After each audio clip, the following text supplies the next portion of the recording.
Hello everybody and welcome back for episode 3. Gonna say a big thank you to all those people that have subscribed. That's really fantastic. It's motivating me to make more videos in the next upcoming weeks and days. Hopefully from Monday onwards I will be starting to release some mass videos as well, so look forward to that. So please remember, like, subscribe and follow. Right, okay. So if we go back to the questions from chapter 2. Question number 1 was a little bit tricky. It was asking about how the cat spoke in a similar way to a human and what type of figurative language the cat used. Now, I didn't see the cat using words like or as, which is normally a big clue that there's a simile.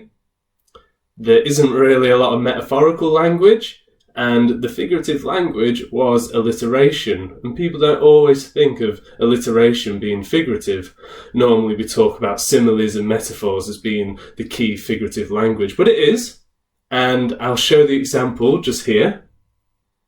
The magic of YouTube. Now, in that sentence, the words that start with the same letter, which is what shows alliteration, they don't actually have to be next to each other. Most of the time they are, say like in Elmer elevator, we'll say, oh, that's an example of alliteration.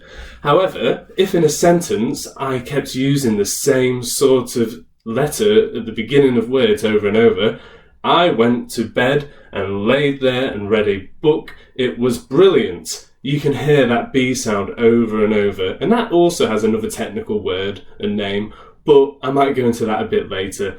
Question number 2, if we have a look for the answer there, I just need to remind myself what the question was. Question number 2 was, why did the animals on the island want to catch the dragon? Now, an example of that answer could be, so they could use him as a transportation method instead of walking all the way around to the other side of the island. So they want to use him as a boat, which is quite cruel, isn't it, poor dragon? And question number 3, how did the animals treat the baby dragon if he complains? Well, they would beat him and twist his wing. I wouldn't be very happy if I was that dragon. I hope these animals in the future learn their lesson, because it's not looking very nice at the moment, is it? So, chapter 3, I will try to include a few more pictures from the story as well, because they are absolutely great pictures. I love the classic style, really nice dark prints, and I think they do add a lot to the story, so I'll be adding more pictures as we go along. So then, chapter 3. My father finds the island. My father hid in the hold for 6 days and nights. Twice he was nearly caught when the ship stopped to take on more cargo. But at last he heard a sailor say that the next port would be Cranberry, and that they'd be unloading that wheat there. My father knew that the sailors would send him home if they caught him, so he looked in his knapsack and took out a rubber band and the empty grain bag with the label saying Cranberry. At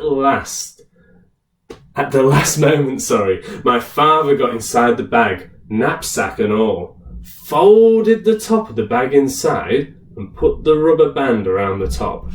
He didn't look just exactly like the other bags, but it was the best he could do.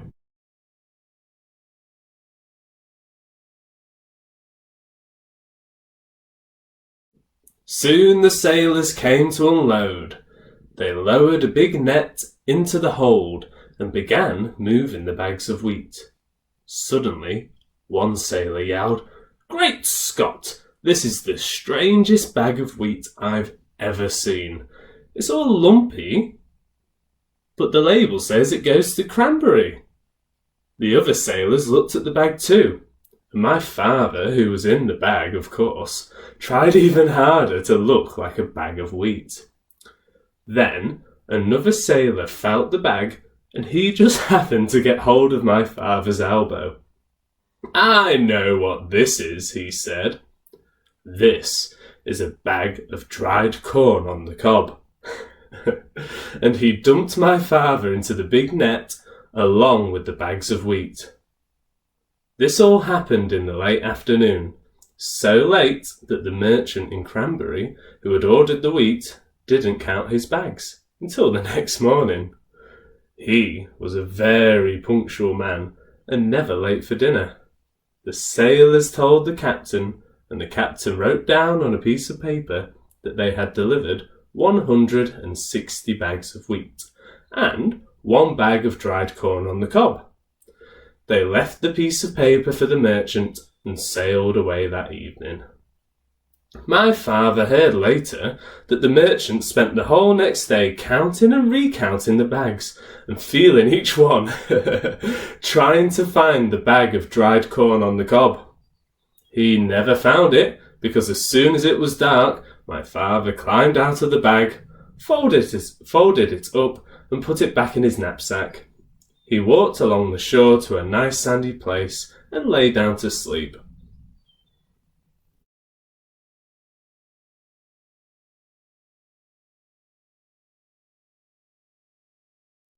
Well, just like our protagonist, that's the main character, Blue's just gone for a little nap now as well, in a little beehive. Okay, so let's start to finish this chapter, everybody. It's the last part. We're getting into the action now. My father was very hungry when he woke up the next morning.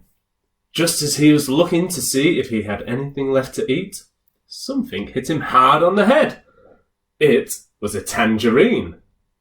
He had been sleeping right under a tree full of big, fat tangerines. And then he remembered that this was the island of Tangerina. Tangerine trees grew wild everywhere. My father picked as many as he had room for, which was 31, and started off to find Wild Island. He walked and walked along the shore looking for the rocks that joined the two islands. Oh! He walked all day, and once, when he met a fisherman and asked him about Wild Island, the fisherman began to shake and couldn't talk for a long while. It scared him that much, just thinking about it. Finally, he said, "Many people have tried to explore Wild Island, but no one has come back alive. We think they were eaten by the wild animals." This didn't bother my father. He kept walking and slept on the beach again that night. It was beautifully clear the next day, and way down the shore my father could see a long line of rocks leading out into the ocean, and way out at the end he could just see a tiny patch of green.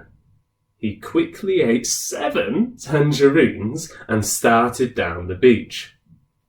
It was almost dark when he came back to the rocks, but there, way out in the ocean, was the patch of green. He sat down and rested a while, remembering that the cat had said, "If you can go to the island at night..." If you can, go out to the island at night, because then the wild animals won't see you coming along the rocks, and you can hide when you get there. So my father picked 7 more tangerines, put on his black rubber boots, and waited for dark. It was a very black night, and my father could hardly see the rocks ahead of him. Sometimes they were quite high, and sometimes the waves almost covered them, and they were slippery and hard to walk on. Sometimes the rocks were far apart, and my father had to get a running start and leap from one to the next. After a while he began to hear a rumbling noise. It grew louder and louder as he got nearer to the island. At last, it seemed as if he was right on top of the noise, and he was.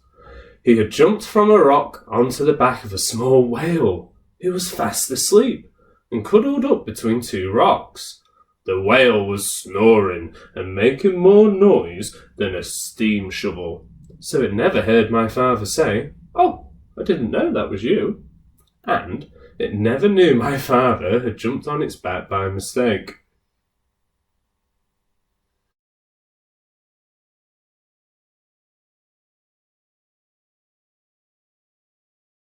For 7 hours my father climbed and slipped and leapt from rock to rock, but while it was still dark, he finally reached the very last rock and stepped off onto Wild Island. that is the end of chapter 3. Feels like there's going to be a lot more to come in that next chapter once he's arrived on Wild Island. I wonder what the different animals are like and whether we're going to see the dragon. So, if we look at our questions, everyone. So, number 1. How did the author's father get off the ship without getting caught? Question number 2. Why wasn't the author's father bothered when the fisherman shook with fear talking about Wild Island? Question number 3. Why was it important for the author's father to travel to the island at night? Why was that an important thing for him to do? Give me a reason for that one, please. So everybody, hopefully next week I will be coming up with some maths videos as well. Also, I might look into if there's any Year 5, Year 6 texts that are a little bit more suitable to your reading levels also. So thank you to all those people that have subscribed. And hopefully I'll see you all on Monday. So, goodbye for now. See you then.